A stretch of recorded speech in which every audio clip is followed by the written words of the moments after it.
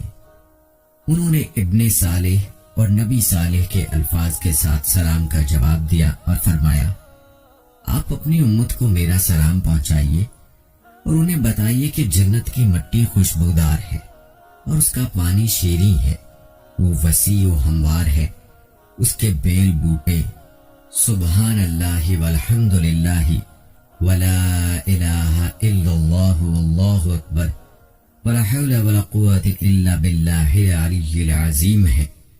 یعنی جو شخص جس قدر یہ الفاظ پڑھے گا اس کے لیے جنت میں پھلدار درخت لگتے چلے جائیں گے۔ ساتویں آسمان سے آپ صلی اللہ علیہ وآلہ وسلم سدرۃ المنتہا پر پہنچے۔ سدرہ ایک بیری کا درخت ہے، اس کی جڑیں 7ویں آسمان میں ہیں اور یہ بہت بلند ہے۔ اس کے پتے ہاتھی کے کان کے برابر ہیں اور پھل مٹکوں کی طرح۔ فرشتے جگنوں کی مانند ان پتوں پر تھے۔ وہ حالت قیام میں سبحان اللہ کا ورد کر رہے تھے۔ یہی انہوں نے معزز مہمان اور آخری نبی صلی اللہ علیہ وآلہ وسلم کا دیدار کیا۔ سدرۃ المنتہا عالم خلق اور رب السماوات والارض کے درمیان حد فاصل ہے۔ یہاں تمام مخلوقات کا علم ختم ہو جاتا ہے۔